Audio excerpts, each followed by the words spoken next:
on Thursday, the 17th of October, 2024. Before we start the meetings, I'll make a few introductions. To my right is Stephen King, the team leader for major developments. On his right is Stuart Malcolm, who will be making the presentation on the applications today. Round the corner is Paul Weeks, our legal advisor this afternoon. And next to him is Anne Biggs, the Assistant Director for Planning. And on my left is Councillor Sweatman, my Vice Chairman. And around the table are the other councillors of the committee who will be making the decisions today. So we move on to item 1, to note substitutions in accordance with the Council's procedure rule. For substitutions of meetings of committees, etc. We have no substitutions. Although I would say to members, as we are 3 members down today, if they are going to be absent, can we please make efforts to get a substitute from the other planning committee so that we don't have a too small a number at the committee, please, in future. Item 2, to receive apologies for absence. We have apologies from Councillors Kennedy, Whitaker and Bergreen. To receive declarations of interest from members in respect of any matter on the agenda, if they could indicate on the screen in front of them if they have any interests that they need to declare. Right, I see none. To agree by general affirmation the minutes of the previous meeting held on the 19th of September 2024. Are members happy that I sign those as a true record? Agreed. Thank you very much. To consider any items that the Chairman agrees to take as urgent business, I have none. So we now move on to the substantive part of the business of the day. Item 6, item recommended for approval, DM 230789, land adjacent to Bolney Substation, Bob Lane, Twynham, West Sussex, R817 5NH. And I'll ask Stuart Malcolm to make the presentation, please. Okay, thanks, Chairman. I'll just draw members' attention to the update sheet, first of all, please. Hopefully you've seen this in good time, but I'll take you through the main points of it anyway. So there's been an additional representation from Grampian 2, which I believe members have all been sent direct today anyway, basically reiterating the point that's already set out in the committee report before you. In terms of further updates, there's a few changes to the conditions that are set out in Appendix A to the report before you. And I'll just take you through the key ones of those. The first one is a change to condition 1, the implementation of the development. The applicants requested that development commences basically within 7 years of the date of the permission being granted. Normally it'd be 3 years. Planning practice guidance, the national planning practice guidance that is, does say that a longer time period may be justified for very complex projects where there is evidence that 3 years is not long enough to allow all the necessary preparations to be completed before development can start. It's your officer's view that the proposal would fall under the parameters of that exception, particularly based on obviously the technology and the costs involved in the installation of the equipment, but also because of the issues with connecting to the national grid. So I think officers are comfortable extending that time period to 7 years. There's a slight change to the hard landscaping scheme, just making it explicit what elements we would require to see under the terms of that hard landscaping when it's submitted for discharge of condition. So that's condition 3. Condition 9, we're just making reference here to the need for details on not just the fire hydrants, but also the stored water supply and the safety sprinkler system. Bearing in mind those 3 things are essentially interlinked. So I think it makes sense to have details of those all shown together. So that's condition 9. Condition 18, this is just a slight change to the wording for the car parking condition about the definition of operational use. or bringing the site or the development into operational use, should say. That's basically just making it clear that it's through the importing or exporting of electricity. Looking at deleting condition 19, which was the cycle parking, I don't necessarily think that this would be a reasonable condition, bearing in mind there'd only be 1 or 2 employee visits per month to the site once operational, and they would likely be coming in cars or vans with specialist equipment. So I don't think there's a reasonable need for a cycle condition there. Condition 22 has just been amended off the back of condition 9, as I mentioned a moment ago, about making reference to the fire hydrants, the stored water supply, and the safety sprinkler system. A very minor wording change to condition 24 at the request of the Environmental Protection Officer.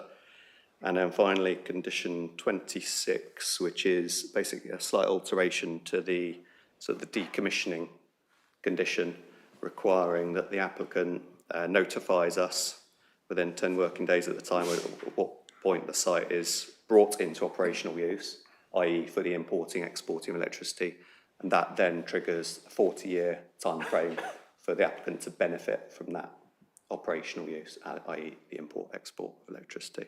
And that really ties in with what planning inspectors are issuing on similar decisions across the country. There's an additional informative. And that's just to, so this isn't a condition, just an informative, just advising the applicant that a risk management plan and emergency response plan should be written in accordance with discussions with the fire and rescue service. But there's going to be a few issues in there that fall outside the parameters of planning control, so hence it's an informative. Right, so the application itself. So the application site is known as land adjacent to Bolney substation and isn't in an area of countryside located to the north of the national grid facility. It's this area. Can you not see it? Yeah. Just hold fire until you've all got access to the visuals.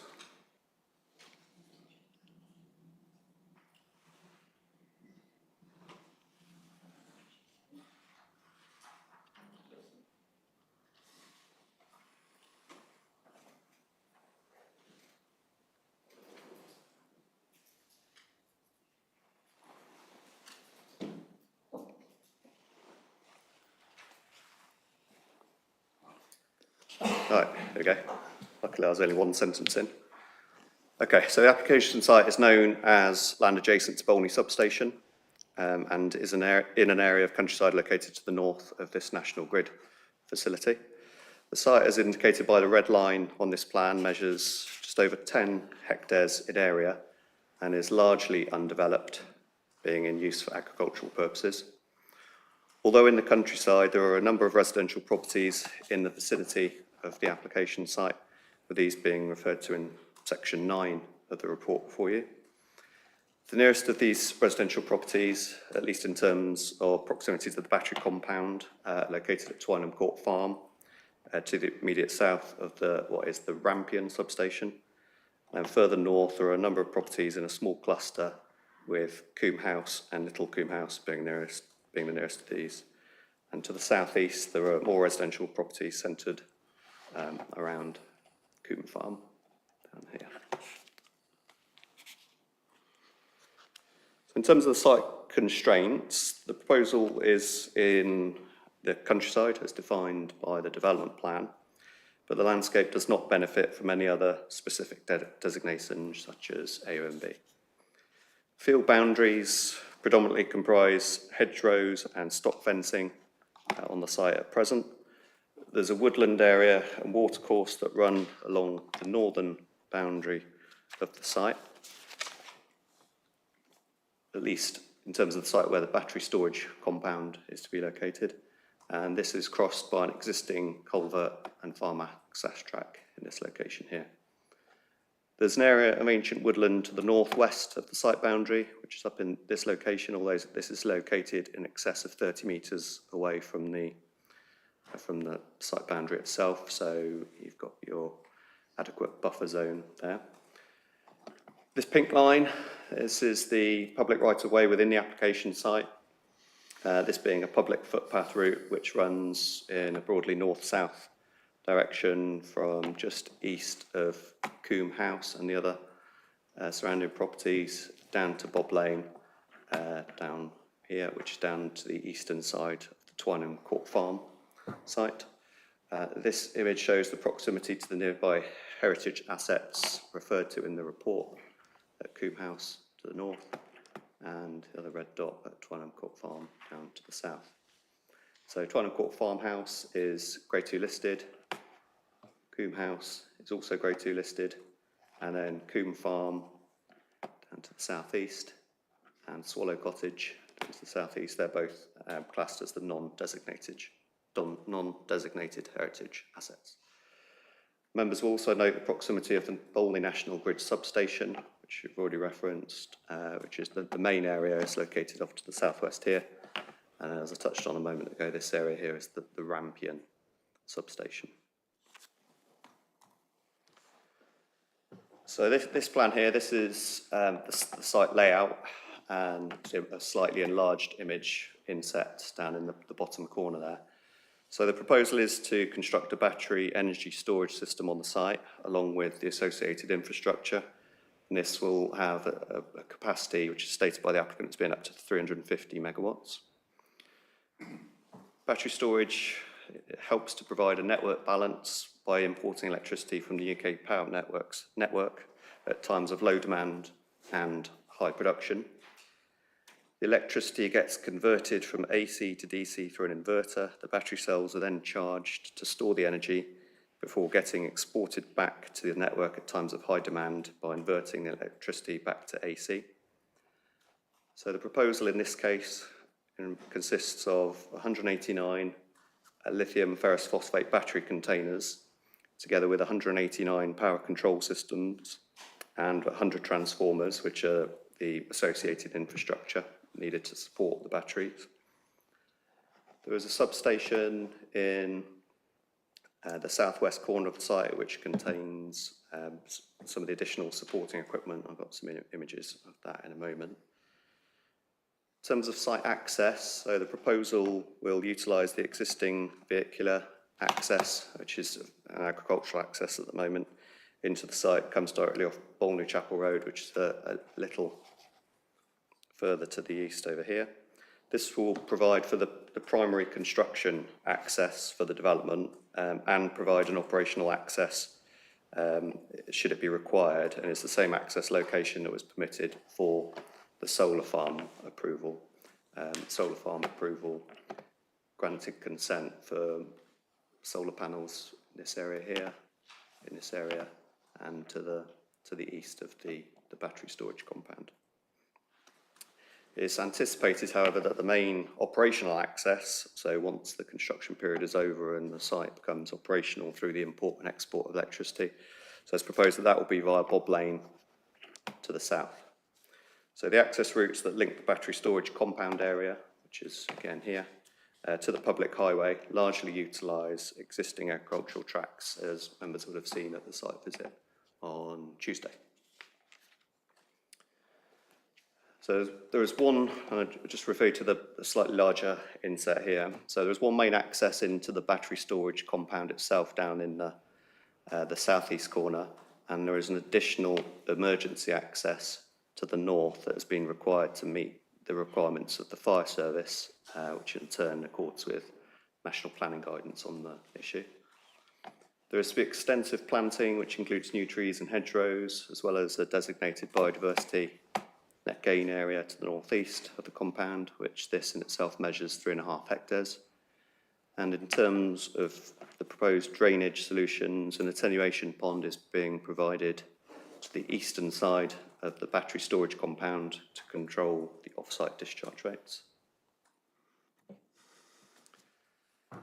So this next image gives a bit more detail really on the appearance of the battery units and the supporting equipment.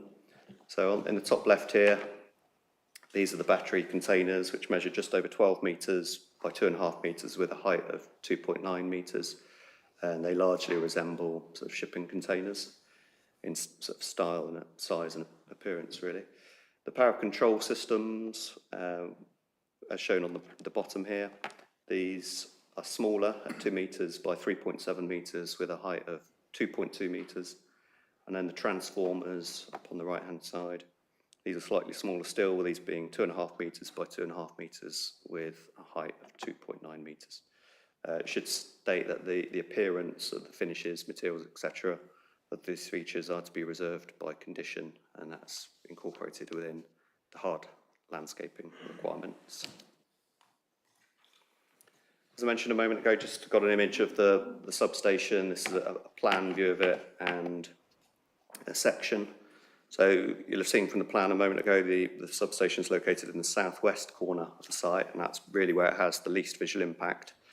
And it does contain some of the tool or equipment that's proposed. These pieces range in height, and this is where I'll draw your attention to the image on the right. These range in height from approximately 4 to 5 metres up to a maximum of 8.5 metres for this piece of equipment here. And down on this area here, this includes an area of a 5 metre high concrete wall around this tallest piece of equipment. In respect of the site boundaries, so an acoustic fence is proposed along just the northern boundary of the site compound, of the battery compound itself. This is where it's pretty well screened by trees and has least visual impact, but does serve to restrict noise leaving the site and affecting residents to the north. And then on the other 3 sides of the compound itself, there's more standard security fencing that's shown on the bottom image here. In terms of the landscaping, members will have noted from the report that there are no trees or hedgerows identified for removal as a result of the development. There is, though, extensive new planting proposed to both minimise the visual impact of the scheme and for biodiversity enhancements. This includes new planting along the western side, the southern side, and the eastern side of the compound. And this latter area, you can't quite see it on the scale of the plan, I'm afraid, but this latter area also includes a slight raise in land levels to help with the screening. There is also planting further to the east, where the applicant proposes to create wet grassland habitat around the attenuation pond. To help local animal life, there are nest boxes, robin boxes, barn owl nest boxes, and bat boxes proposed, as well as log piles and reptile homes, also forming part of the enhancements. So I touched on this area a moment ago, but in addition to that, there is also a formal area of biodiversity net gain land that will provide a wildflower meadow. And with all these enhancement measures, the ecologist, the council's ecologist that is supportive of the scheme. In terms of the visual impact of the development, members will have noted from the report that with the mitigation measures proposed, the proposal is deemed to sufficiently protect the countryside to ensure compliance with policy DP12 of the district plan.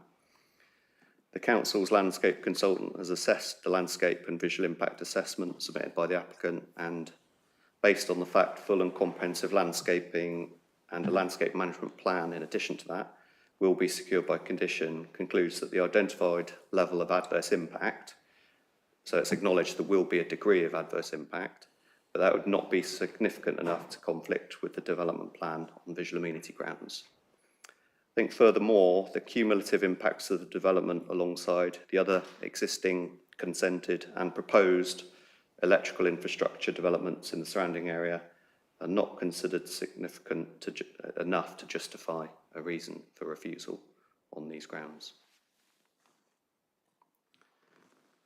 Just come back to another larger image of the site compound itself. Just want to talk about fire management, fire safety, because clearly fire safety is a significant concern for local residents, and officers from the Fire and Rescue Service at West Sussex have been involved in discussions on this site since the application was first submitted.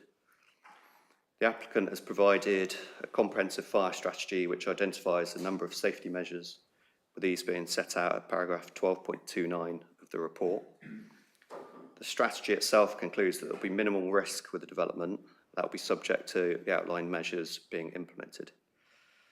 Just touching on what some of those measures include. So each battery unit will be monitored by a battery management system, which will track current, voltage, temperature and other information, and will send warnings or shut them down in the event of a problem being detected. In addition to monitoring, there will also be detection and suppression features incorporated into the units, as well as the sprinkler system. The batteries themselves are compartmentalised for greater fire resistance, and the external containers have a 1 hour fire resistance rating. In terms of the water supply, so this area here, this circular area, this is above ground. So this is a 250,000 litre storage tank, which will be provided, and this will be linked to some hydrants around the site, details of which are to be secured by a condition. That's condition 9, which I referenced when I was referring members to the update sheet. The fire service has confirmed that they will also be able to access nearby water mains or bring additional water to the site should they need to. Fire engines, in terms of internal access, fire engines will be able to drive around each of the columns of the containers to access any part of the site where there is an issue. An emergency access, and I've sort of flagged this a moment ago already, an emergency access to the northeast corner of the compound is also provided in case firefighters are not able to access the site from the main entrance, just down in the southeast corner, for any reason. There will also be a premises information box located at the entrance that will aid any responders to an emergency incident. The site is also bunded, which will enable any contaminated water to be stored and either disposed of safely or reused if possible. And it's worth just highlighting that all these operational measures are to be secured through condition. And in conclusion on that issue, I think it's clear from the report that West Sussex Fire and Rescue Service, having robustly assessed the submissions and being involved in discussions on the site, raised no objections to the proposals.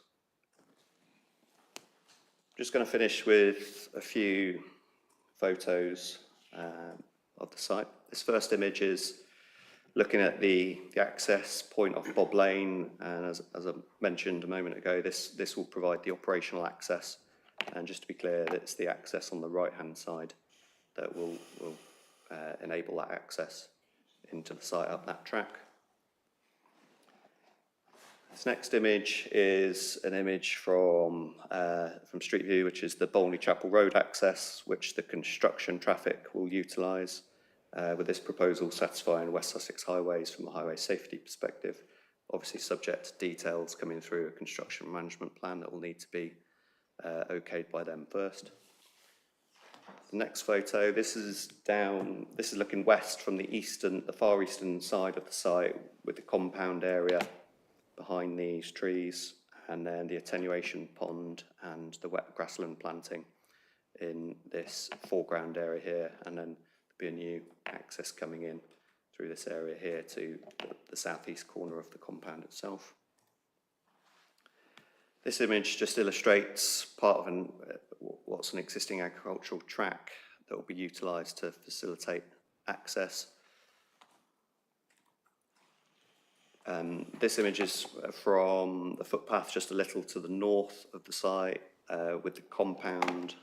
So yeah, like I said, on the public footpath, just a little to the northeast of the site compound itself, which is located behind these trees here on the right.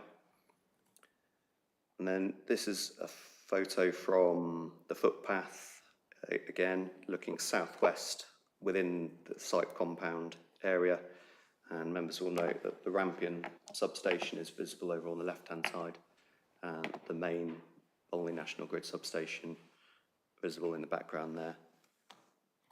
And the final photo I've got, this is just a few metres to the south of the previous one, and this is looking northwest within the proposed battery compound, looking northwest. So in conclusion, the key issues for members are as outlined in the report before you. The provision of battery storage or battery energy storage is a critical national priority as set out in the national planning and national policy statement for energy. And the proposal benefits in respect of helping tackle climate change, energy security and energy affordability, and these factors should be recognised by decision makers. The safety concerns of local residents and the parish councils are completely understood, and this application has been robustly assessed using the expert input of officers from West Sussex Fire and Rescue Service, who have concluded that they have no objections to the proposals. There are not considered to be any reasonable planning grounds to object to this application, with matters related to visual amenity, highways, trees, biodiversity and drainage all considered acceptable. You'll have noted from the report that there is some conflict with the development plan in respect of the less than substantial harm identified to the special interest of both Coombe House and Twynham Court Farmhouse. There is also a low level of harm to the non-designated heritage assets of Coombe Farm and Swallow Cottage. Officers consider, however, that the identified public benefits outlined in the report outweigh this harm and the conflict with listed building policy, and the application is therefore recommended for approval. Thanks, Chairman. Thank you very much, Stuart. Right, we'll now move on to the speakers, of which we have 4. To remind, I know some of you have spoken before, but to remind you that you're limited to 3 minutes. I will try and indicate when you have a minute left, and if you should go beyond 3 minutes, I would ask you to complete your presentation in 1 sentence, please. The 3 minutes will start when you start speaking. The first speaker is Annie Hurst from Twynham Parish Council.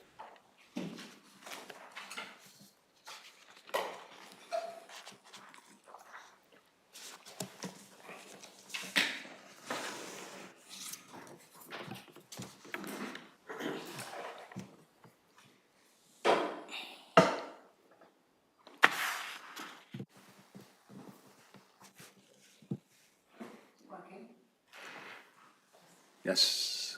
Thank you, Mr. Chairman. Twynham Parish Council strongly objects to this planning application. This small parish of some 2,000 acres and some 130 residences feels that electrical infrastructure is being dumped on it. It is a free-for-all. How many BESS do we need? The committee report fails to state the extent of the electrical infrastructure already in place. 42 acres is already occupied by the substations for UK Power Networks, the National Grid, and the Rampion 1 offshore wind farm. In addition, there is extant planning permission for a 42-acre solar array. The report fails to state that Bob Lane will be closed for 8 weeks whilst a cable is laid from the solar array to the point of contact, causing local residents a huge diversion. There are a number of pylons and overhead power lines. The report fails to acknowledge the fact that local residents have already endured 6 years for the construction of the Rampion 1 offshore wind farm substation and cable route, with a lot of evening and weekend work, exacerbated by the fact that Carillion went bust during the construction of the cable route. Planning permission has also been granted for 184 BESS in close proximity. This application is contrary to DPS 3 renewable and low carbon schemes of the Emerging District Plan 2021 to 2039, which states that adverse impacts, including cumulative landscape and visual impacts, are addressed appropriately. It is on an area of formerly productive wheat field. This cumulative impact is a material planning consideration and will cause significant harm. It is also contrary to DP12 protection of the countryside. This is an area of dark skies. There is no consideration of a duty of care to local residents. In the event of a terrorist attack, local properties will not be insured. 1 minute left. There will be a 250,000-litre water tank on site. However, the site is landlocked and there is no public fire hydrant nearby. Although there will be 2 entrances off the public highway for use in the event of a fire, once on the site, the emergency vehicles will be using the same track. Any toxic smoke from fires will be carried on the prevailing southwesterly wind to Anstey, Cookfield and Haywards Heath. The site is far too close to residential properties, including some heritage assets. It is very concerning that highways will be allowing HGVs to drive on the wrong side of the road, according to the swept path analysis. There is no evidence of any site selection. Reference is made in the report to meetings and site visits, but documentation for these are not available. It will have a significantly adverse cumulative effect on landscape, visual impacts, heritage assets, and an adverse effect on the countryside. It will cause significant harm. In conclusion, Twynham Parish Council insists that this application must be refused. Thank you. Thank you very much.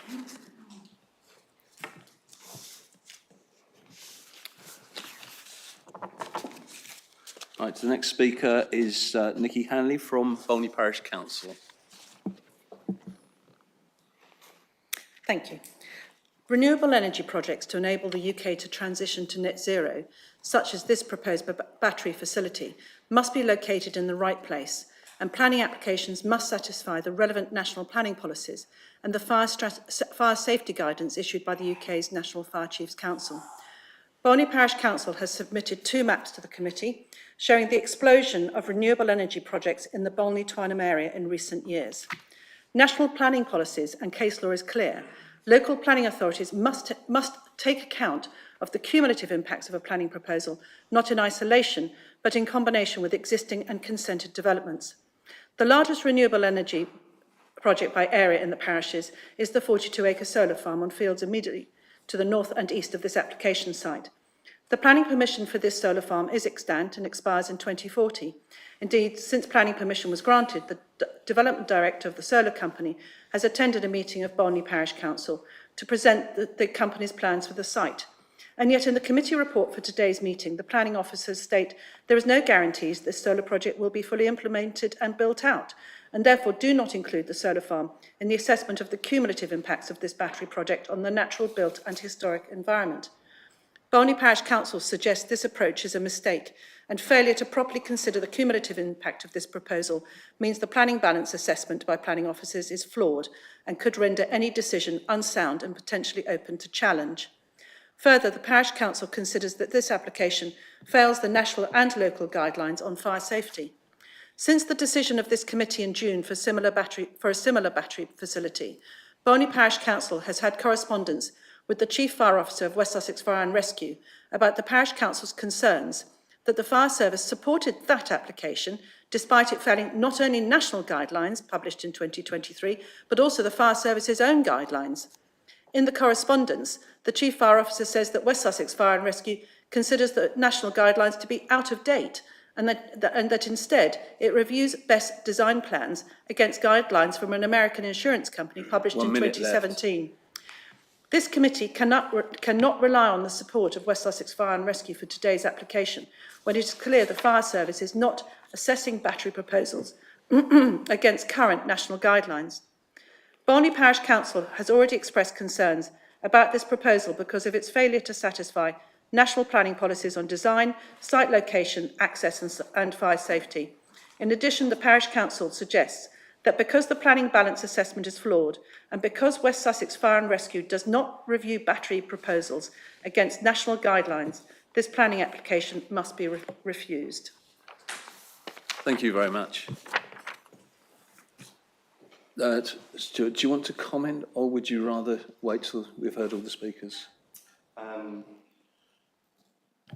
Yeah, thanks, Chair. I think it's, could I just pick up on one point that's been raised? Please do, thanks. Yeah, just about the cumulative impact. So just looking at the relevant part of the report picks up on this. So it's obviously at the within the visual impact and landscape assessment section, which starts at para 12.41.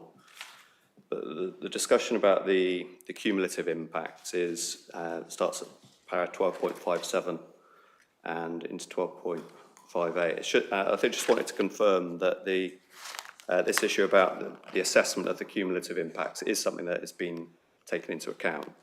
It's a matter that's been picked up in the landscape and visual impact assessment. It's a matter that's been considered by our own landscape consultant and assessed, and that does include the consented solar farm. The point that the report makes about the solar farm is just that it just affects the level of weight you can give to that consent, because it's been consented, it's been a lawful commencement has started, but it hasn't been implemented. So it can still be taken into account, and it has been taken into account as part of those cumulative impacts assessment.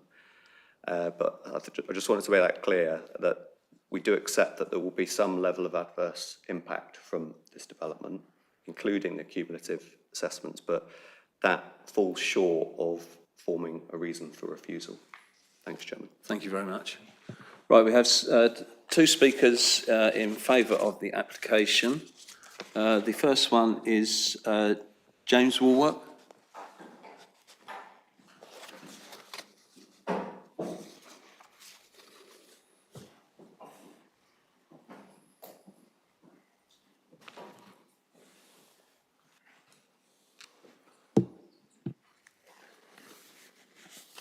Thank you, Chair, for the opportunity to address this committee. Today I would like to say a few words in support of our application and to make myself available to answer any questions that councillors may have.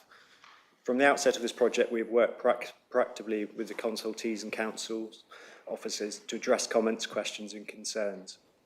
And given we have no statutory objections to this application, we feel we have addressed the concerns raised by local residents today, especially regarding the important issue of fire safety. Throughout the development of this project, we have liaised with the local fire authority and have had several meetings and visits and site visits with members of the fire service. Together, we have put in place a fire strategy that identifies and mitigates risks. This is a live document that will be updated throughout the life of the development with input from the fire authority and the council. The fire authority has raised no objections to our proposal. Today, members have the opportunity to support a proposal that will enable the delivery of tangible benefits for Mid-Sussex, including the delivery of a scheme that will help to power the next generation of low-carbon green jobs and assist the council to deliver on some of the key strategic objectives set out in the Sustainable Economy Strategy. And it will also deliver a more robust and resilient local electricity grid that is better placed to utilise electricity produced by renewable means, and therefore help the council realise its net zero ambitions. In summary, this application before you is supported by local and national planning policy. It has no statutory objections and is recommended for approval by your planning officer. I therefore hope you will lend your support to the project as well. Thank you. Thank you very much. Right, the final speaker is Charlie Wolseley.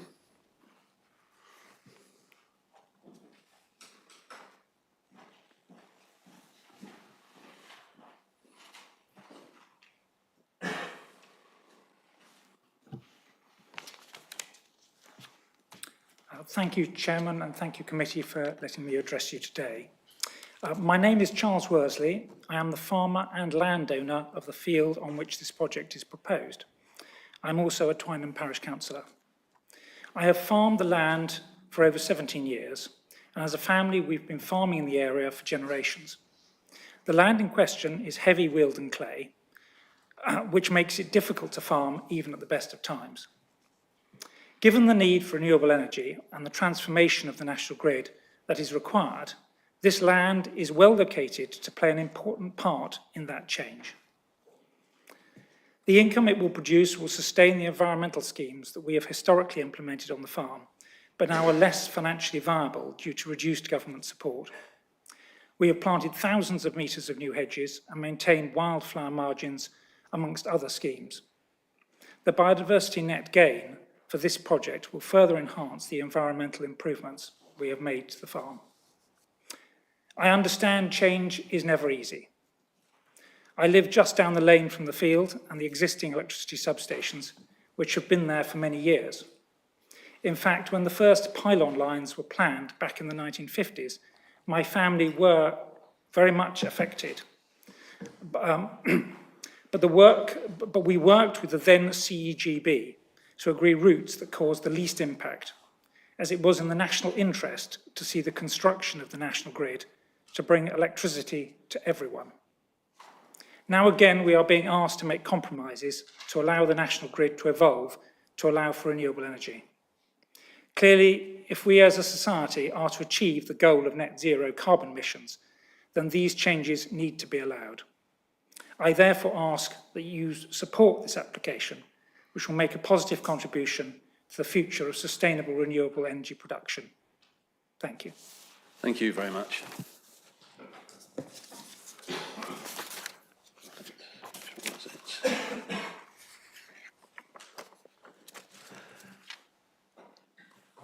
Have you got any comments, Stuart? The one thing I wonder if you could comment on was the, I don't know if you've got the copy of the speaker's notes, but it was the bit about the fire brigade's comments not being valid because of the they were using guidelines for an American insurance company. I don't know if you're aware of that. Yeah. I think there's reference made in the applicant's submissions to meeting guidance that is to an American standard. I think the important thing to highlight with regards to the West Sussex Fire and Rescue Service comments, which obviously we need to take into account as a key material planning consideration, is that they are aware of the national planning guidance, which in turn references National Fire Chiefs guidance, which in turn references industry guidance from FM Global, which is, as I understand it, it's a sort of an insurance company, but they've provided this guidance that's filtered up to provide, to lead into the National Fire Chiefs guidance and the planning practice guidance. And I think the West Sussex, obviously, like I said, they're aware of the relevant guidance that they need to take into account when they're advising us. And I think they've done that robustly, and I'm happy to take their advice on this, complex issue. Right, okay, that's fine. Thank you very much. Is there anything else you wanted to comment on? No, I'm happy just to see if there's any questions from the committee. Thanks, Chairman. Right, we now open the floor to members. Who would like to make comments and ask questions, please?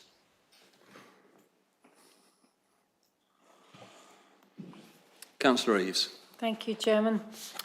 First of all, I'd like to ask about the life plan. It's now 40 years, and yet 212276 was 30 years. Is there any reason why that is different? Secondly, as we all know, Rampion 2 have applied for a DCO, and that's pending, hanging over this, and they've objected to this because they presumably need the same land. And Rampion 2 is a nationally significant infrastructure project. How can we even talk about this before that has been decided upon? So that's my second question. And then thirdly, fire. When lithium batteries catch fire, there's a lot of toxic fumes, as we know. Indeed, French documentation suggests you can't even extinguish such fires with water. You have to use powder. There is apparently no mains water supply, although I hear you say you can connect it to, the fireman could connect it to the mains. How long would that take? How effective would that be? Somewhere I read that there have to be 4 hydrants. Are there 4 hydrants? And that also the fire service would have to have access from an upwind direction, meaning from the west, and there is no apparent such possibility. So all of this is rather worrying. And the toxic fumes are highly toxic to man and beast, including hydrogen fluoride and hydrogen cyanide. And if the wind were coming from the west, all of that would go as far as Haywards Heath. So very concerning matters. And if the Bund isn't high enough, the water goes into the River Ada, and it would be very toxic as well. And last question, is there a warning system for the nearby houses? Because if the fumes start being released, everyone needs to shut their windows really fast. Thank you. Thank you. I mean, in terms of the Rampion 2, I mean, I was slightly surprised that this application came before us before that issue was resolved, but that isn't actually a consideration from us today, as I understand it. That is something for the two applicants to sort out between themselves. Would you like to take those questions, Stuart? Yeah, thanks, Chairman. Yeah, I'll just come back on the Rampion 2 point first of all. Thanks. So, yeah, the Rampion objection is addressed at paragraph 12.153 of the report, and I think the key point to note really is that the DCO, obviously the DCO, the examination has been completed now. The planning inspectorate will go away and make a recommendation to the Secretary of State now having had the examination stage finished. But the point is that the DCO does not prevent a determination of this application as submitted. The DCO, in the event of an approval, may impact the applicant's ability to deliver this scheme if it gets consent. The applicant, when the original Rampion objection came in, made a point that they think that the two might be compatible anyway, but that would be a matter for the landowners and the developer of the Rampion 2 DCO to agree on. So I think the key point is that the DCO in itself doesn't prevent a determination of this application as submitted. It may affect the applicant's ability to implement it as submitted, but if the applicant for any reason cannot, and they get a consent and they cannot implement the scheme as consented, then they'll need to come back to the local planning authority to amend their scheme accordingly. So that's what I have to say on the Rampion 2 issue, thanks. On Councillor Leaves's first point about the lifetime, yeah, it's a good spot that it is slightly different to the planning approval for the application that was permitted at Wynham Lane. That was given a 30-year lifetime consent. The difference with this is that at the time, that is the request that was made by the applicant for the Wynham Lane scheme. It was in their submissions that they were applying for a 30-year consent. And in this case, the applicant has made clear they'd like a 40-year consent. So condition 26, as amended in the update sheet, looks to reflect that position. And that is set out before you in the update sheet, that the applicant will have to notify the local planning authority in writing when the site is brought into operational use, and the 40-year permission basically gets triggered from that time. And then the site will have to revert back to its original condition after that time. I think it's just worth flagging that the 40 years does correspond with planning inspectors' decision-making on this issue about the lifetime. And then a few points about fire safety. I'll just go through them. I think on the water supply point, ultimately, and I touched on this a moment ago when I made a couple of comments after the speaker about the comments of the West Sussex Fire and Rescue Service. Ultimately, they're the key consultee on this issue, and they've stated they're happy with the water supply position. So there's a 250,000 litre water storage tank on site. That is going to connect to a sprinkler system within the battery storage containers themselves, as well as to a set of private fire hydrants within the site. All those details will need to come back before the local planning authority before they can be implemented, and that will obviously be in accordance with the views of West Sussex Fire and Rescue Service. The Fire Brigade have also stated that they will have access to nearby water mains in the event of an emergency incident, and they will also be able to bring additional water to the site if they need to. So that will be based on how the operational requirements of the fire service operate in the event of an emergency incident. But the key take home is that they're happy with the proposed water supply arrangements at the moment, or as proposed. So the access, yeah, there's, not sure if we're able to just to share the screen, please. Thank you. So yeah, the requirement for an emergency access has been one of the changes made to this application since it was first submitted. There wasn't an emergency access position in the originally submitted documents, and the arrangements now have been subject to discussions and on-site meetings with the fire service. They are happy with a sort of a northeasterly approach to the site to provide that emergency access, which is in this location here, as well as the main southeast access to the site compound here. I think in an ideal world, the fire service would say they would like to have an operational access or a main access and an emergency access at opposite ends of a site. I think that's fair to say. But equally, it's important to say that they are comfortable with this arrangement that's before members now, that it will provide an alternative access point into the site if one or the other access points is inapproachable because of an emergency incident. And then the point about the bund, yeah, the bund, the full details of the bund will be required by condition. So we'd look at the capacity and the sizes of a bund under condition, look at the detail on that. And the point about the toxic fumes and the warning system, yeah, there's not really, and I think, well, I know the point is made in the report that there's not really a mitigation as such that can stop the spread of toxic fumes and smoke in a worst case scenario from an incident. I think the point to stress is that with all the mitigation measures being put in place and secured by condition, that the eventuality of that happening is reduced. I think that's the key point. And then on the warning system, I'm not aware that there is any warning system in place through the proposals at the moment.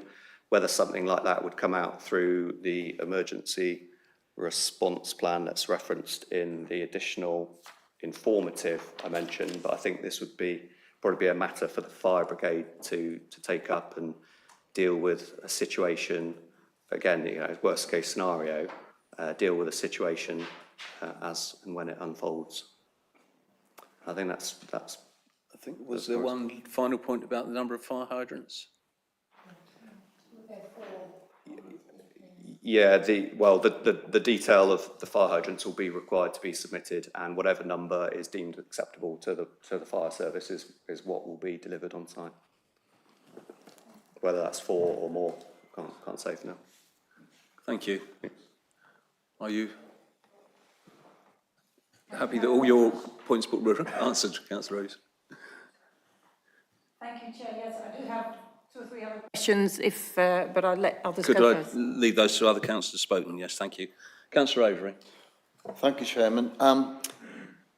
We've covered the point about the location of the new facility to the existing substation, and Mr. Worsley quite rightly pointed out back in the 50s that was a sacrifice made for the greater good, and to a large extent that kind of sets the precedent for this development and the other developments around, because obviously these things need to be grouped together, and with the Rampion cable coming through linked to the offshore wind turbines near Littlehampton, the whole thing comes together in one large hub.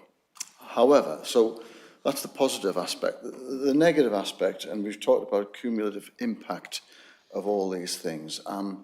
So I think on Tuesday's meeting, we all kind of were happy that once the system is up and operational, then it'll be one man in a van once every 2 weeks. So the impact on the local environment will be de minimis during that period. However, the main thing that I can see is during the construction phase of this and the other surrounding developments, because I know that condition 7 of the recommended conditions refers to a construction environmental management plan, which in itself is fine, but the HGVs and lorries and everything passing down Bolney Chapel Road and Bob Lane are undoubtedly going to cause a level of degradation to those roads. And what happens if this one's approved and then they start building the solar panel scheme and Wynham Lane all simultaneously? And I know it's hard to link in planning terms one application with another, but is there not some mechanism whereby the cumulative impact of all these things happening potentially simultaneously or in tandem can be dealt with? And, you know, any aspect of the degradation to the roads and surrounding areas be dealt with. I know we're here to deal with this particular planning application, but it seems to me that the cumulative impact of all of them could have a substantial effect on Bob Lane and Bolney Chapel Road. Thank you. Thank you. Stuart. Yeah, thanks. Yeah, it's a really good point, particularly about the cumulative impact of the traffic. And I think just want to stress that what the anticipated impact will be on this one.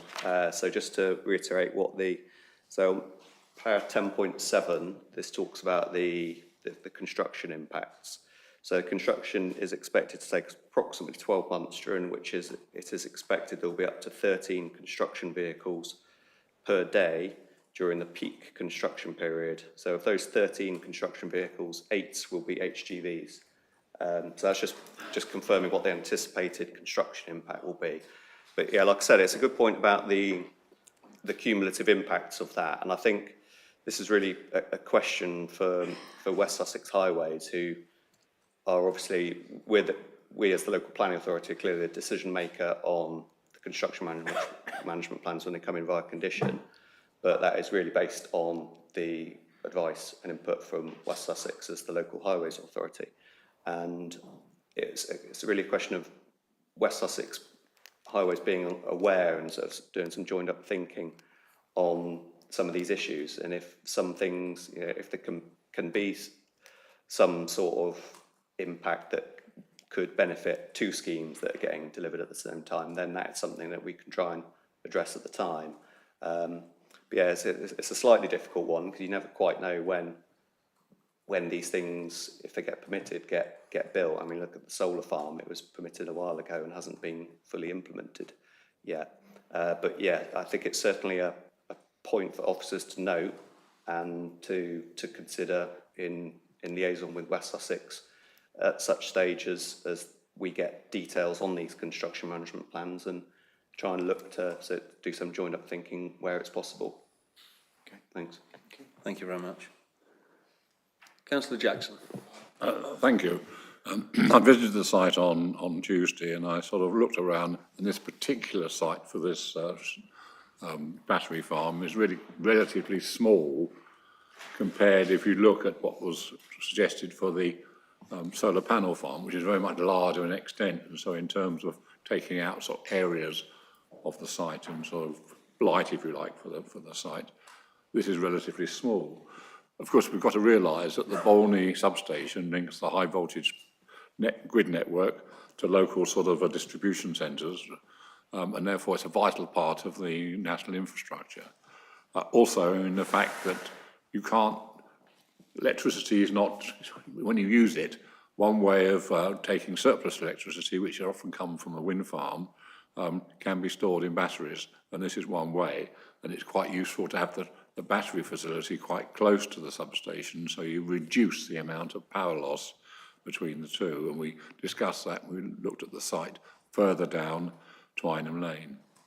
Of course, the other big issue is, of course, the fire safety issue, and that's been expressed at great length, and we've had assurances from the West Sussex Fire and Rescue that they are happy with the arrangements which have been decided.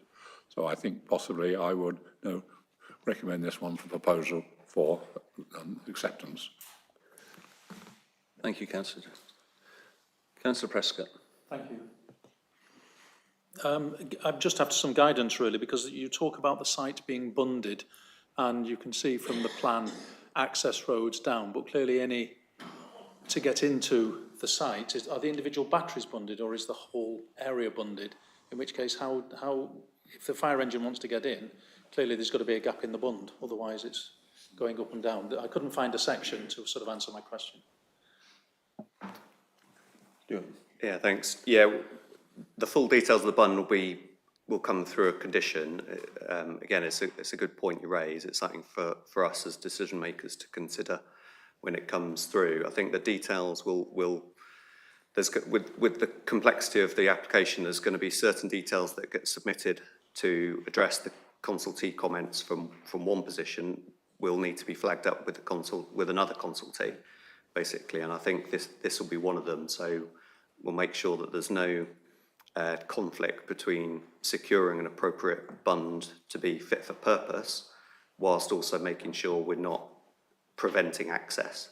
The reason I ask is that clearly if the whole site's to be bunded, if it needs to be secure, then you need to excavate to drop everything down, which is then a lot more material off-site, and there's clearly no provision for any material off-site in the construction. So it was just trying to understand that and to make sure the condition secures some form of lock-in, otherwise everything's going to be going up and down over the bunds. The bunds will be in rows, so as you look at the containers, that they're in rows, and each of those rows will be bunded. The containers will be bundled in sets. That's right. That's correct, yeah. Okay.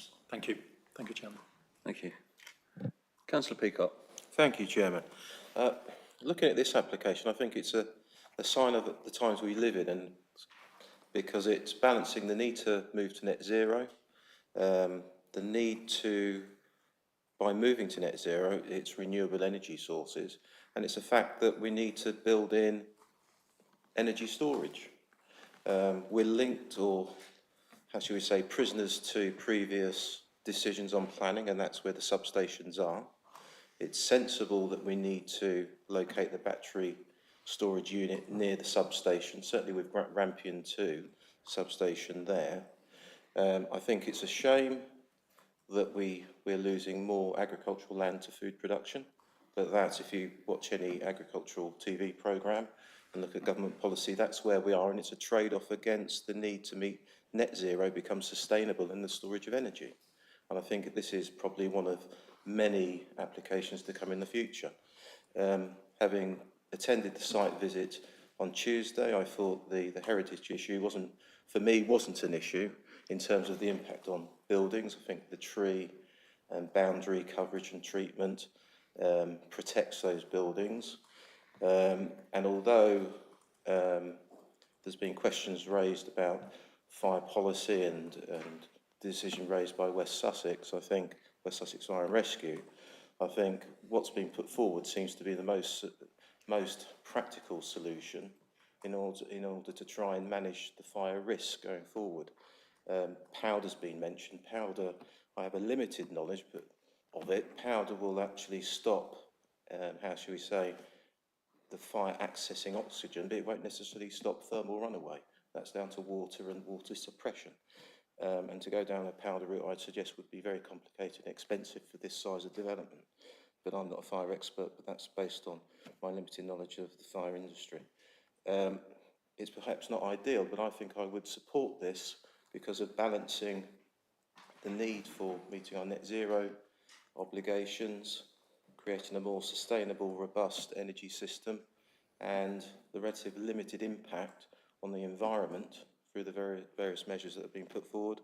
But I do take into account the comments and objections put forward by the representatives of Bolney and Twynham Parish Council. Thank you. Councillor Eads, did you want to come back? Thank you, Chair. Yes, just to make it clear, obviously I'm not against renewable energy at all, but I'm just trying to establish the facts. Firstly, what is the distance between the batteries? I saw that the recommended distance is 3 metres. Could you confirm that? Secondly, who asked for the cycle parking condition number 19 to be removed and why? And why on earth would one, is it that the developer can't afford to put in a cycle rack? I think that's slightly strange. And most importantly, I've looked at the map and I've plotted on the map all these applications. And it seems to me, rather as Ms. Hurst from Twynham PC said, there will now be not just the 42 acres that are already there, but right from Wynham to Twynham, there will be industrial paraphernalia right through. So it's not just one isolated site, as you might gather from reading the officer's report. It is actually almost a river of industrial paraphernalia all along the pylon line. So that's not a question, that's a statement. Thank you. Thanks. Is there anything else you wanted to add to anything? Yeah, thanks, Chair. I'll just come back on the two questions that Councillor Eads just asked, if that's okay. Yeah, it is 3 metres that are shown on the plans here, separation. And in terms of the cycle parking, yeah, it was proposed by planning officers that we use that condition as opposed to from the local highways authority. It was just something that was questioned by the applicant post-publication of the report, and officers have given it some thought and questioned whether it's reasonable to require the condition, bearing in mind the operational use of the site will involve a couple of visits a month, basically, and that will likely be from operatives that need equipment in the vans, cars or vans. So it's just a question of the need for it. I think if members are very keen to have the cycle parking condition, I don't think it's a significant issue. So I'm in members' hand if you wish to reinstate it. Yes, I would. Thank you. Councillor Peacock. Oh, thank you, Chairman. It's just picking up on Councillor Avery's previous point. I know Mr. Malcolm made a commitment to note the cumulative impact of the traffic on the roads potentially going forward. Could we just make sure that is noted and flagged to West Sussex? So I know you will, but I'm just reminding you it doesn't get lost in the detail. Thank you. Councillor Bates. Yeah, okay, I discovered I had to press the right button. Yes, I made a site visit as well, and it was very interesting, and we learnt a lot. I think we'd need to go forward with this particular project. I'm concerned about maybe the cumulative effects that we don't have. We could have more details about this submission at this stage, I believe. There should be no material being exported from this site, so I'm very concerned. Can we clarify that point? There is no need whatsoever in construction nowadays, really, to export material. And I found it quite amusing about the cycle parking, being a lifelong dedicated cyclist, that if I turned up there, that somebody couldn't provide one Sheffield rack. It's obviously something that could easily put in there.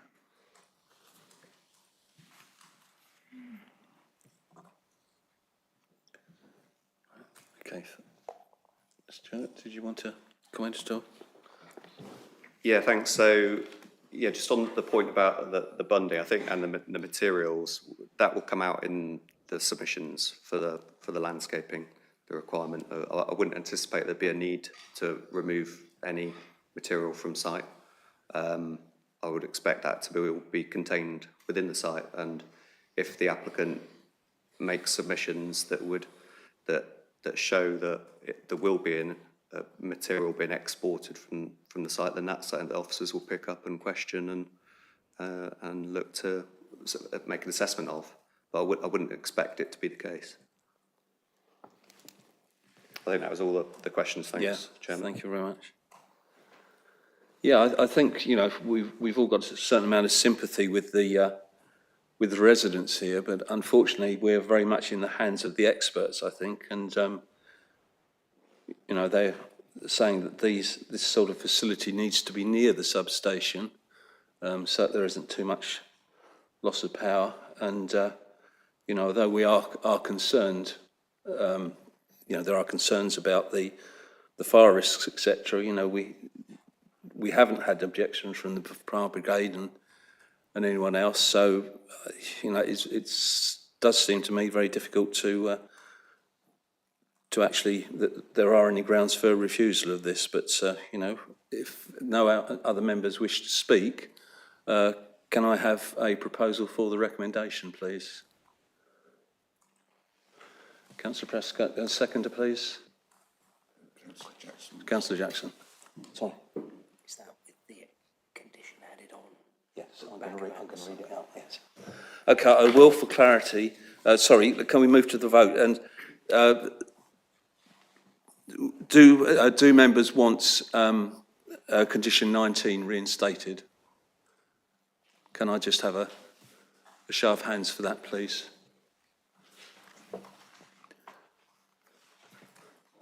Okay, I think if we could reinstate that, please. I don't think we need to go to a formal vote for that. Sorry, Vice Chairman. No, it's okay. Yeah, fine. Okay, so we've had a proposer and a seconder So it's for the recommendation, and the conditions in Appendix A, as amended, I'm very specifically state this time because there are some quite material amendments in the agenda update sheet. It is subject to the amendments and the reintroduction of clause 19. So could we move to the vote, please?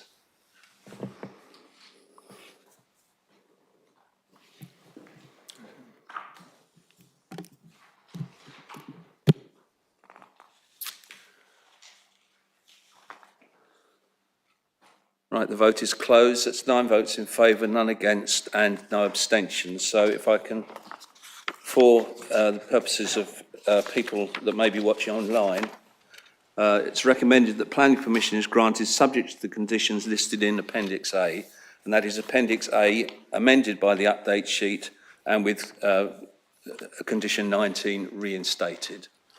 Okay, thank you very much. Right, we will go straight on with the other item as Stuart is presenting that, but if speakers wish to leave before we commence, we'll just pause for a moment.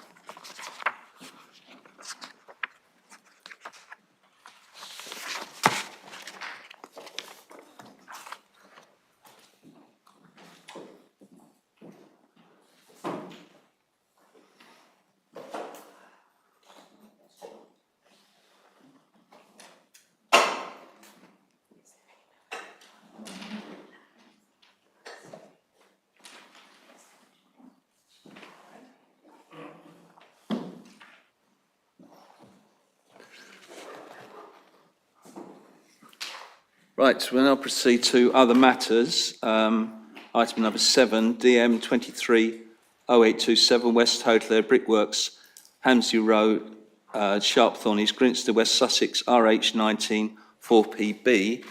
Before I ask, this is really just a technical matter.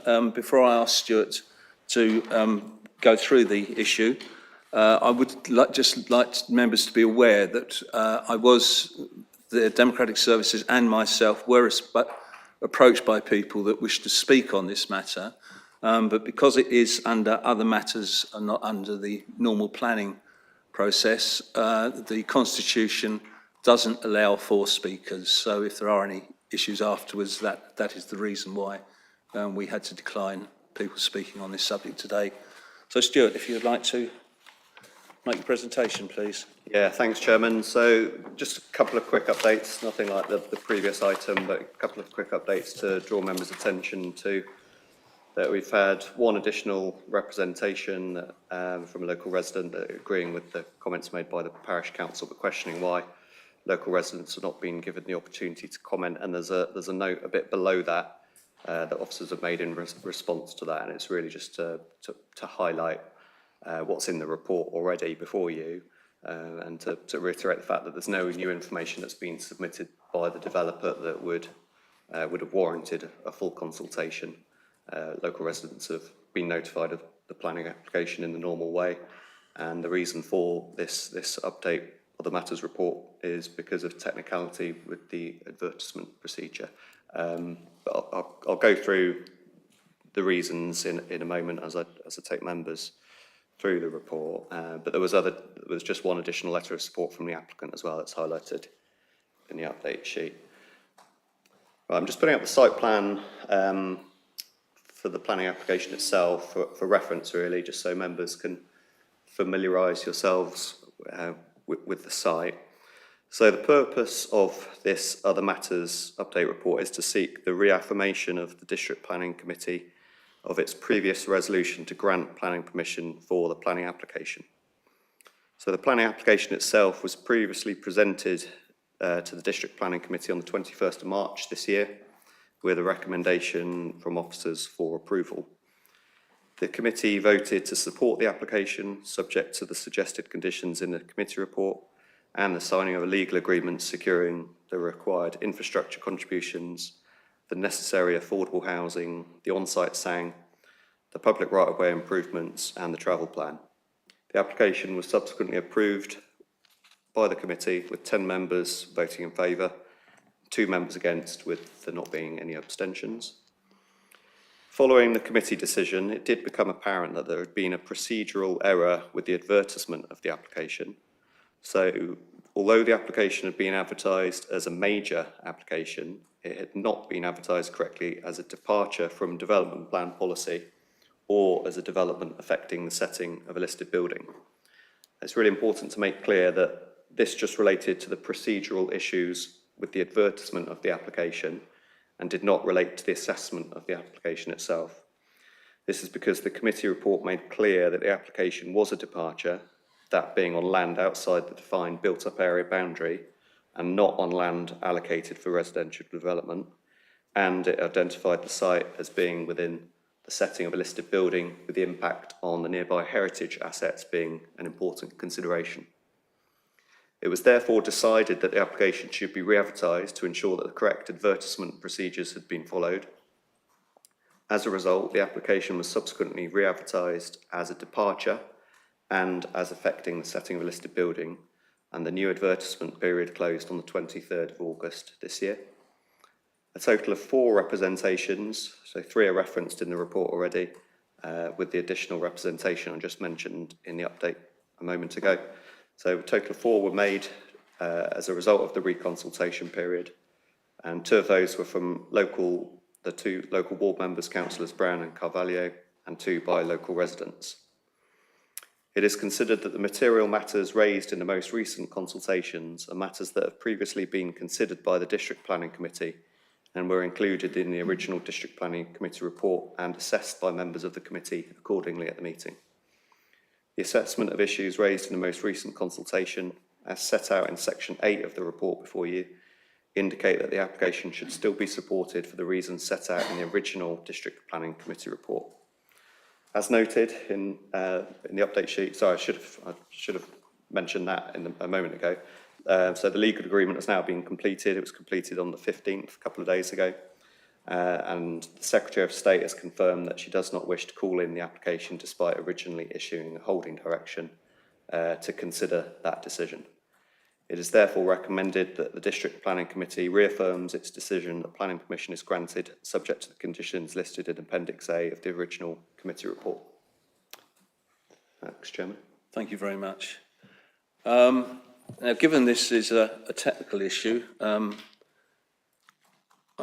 my own opinion is it isn't necessary to go through all the planning things, but if any members wish to bring up any issues, I'm quite prepared for them to do that today. So do any members wish to speak?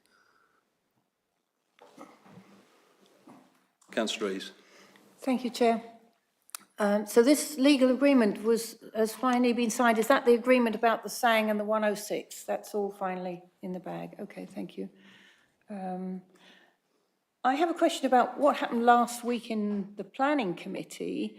They discussed 7 dwellings in Hurst. I think Councillor Sweatman was there, perhaps. Sorry, is this relevant to? It is relevant because drainage issues came up and the reliability of the drainage system was questioned. And in this particular case as well, the foul main has burst on at least 3 occasions in the last year during heavy rain. So my question is, would it be a good idea to put a condition in asking for the drainage design to be approved in writing by the local planning authority in consultation with Southern Water? So should planning condition 7 include this same provision which came up last week, basically? Thank you. I don't think we're in a position to change any of the conditions, but I take advice on that. Yeah, there's no new information has been submitted for assessment by members today. Really need to stress that the point of this report is to update members with the issues that have taken place since the committee resolved to grant planning permission. So there's been no new submissions made by the applicant in response to any drainage issues. So there's nothing additional that needs to be considered by members beyond what was considered set out in the report before members back in March. My point is just that drainage is a major concern here, and last Thursday's decision is new information and has a bearing on this. Thank you. Okay, thank you. Councillor Jackson. Thank you, Chairman. I mean, I've been lobbied by a member of the residents in West Hoathly, and two issues came about. One was possibly to have a second access, but I think as far as this plan was concerned, we agreed that the access was acceptable in terms of the West Sussex County Council and in terms of its highway analysis. The second area is a question, really. Does a dark skies policy apply to this in terms of streetlights not being provided in this estate?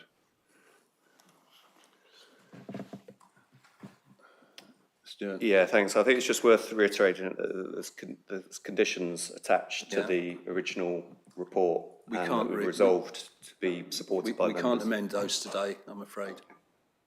I'll just ask a question, though. That is an option that's open to us. Right.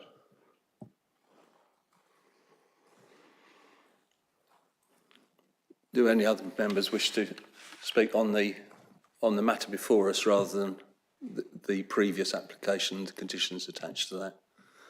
Right, if not, I move to the recommendation and ask for a proposer and a seconder, please. Sorry, Councillor Bates.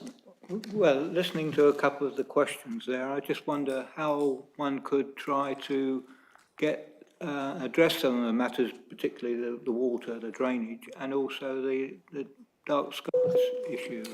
How would somebody go about trying to get that amended, altered, changed, considered? Well, I don't think there is, because they were approved in the previous application. Sorry. I appreciate that, but I'm saying how would people go about trying to have a change? Sorry, do you want? Yeah, thanks, sorry, Chairman. Yeah, I mean, these matters are covered by conditions already attached to the resolution anyway. So they're matters that drainage was one of the key issues considered and raised by some local residents under the assessment of the application originally, and there's detailed conditions on that were recommended by the council's drainage expert, and that's what the applicant will need to satisfy in the event that they get planning permission and submit the details in due course. All I'm saying is somebody's likely to enter into correspondence about these two matters, and it's a question of how that would be done. Yeah, but there is an application that's been approved by this committee with all the various conditions, and that's not what we're being asked to amend today. I appreciate that, but I'm just... Well, we should limit the discussions to what is actually on the agenda today, not to matters periphery to that.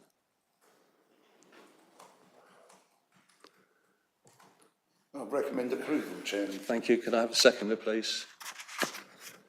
Thank you.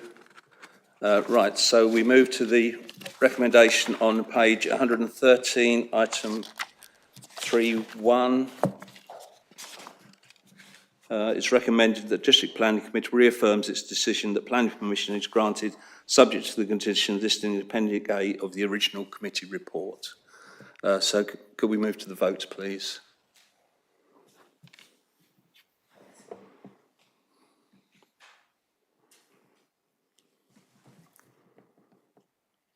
One member still to vote.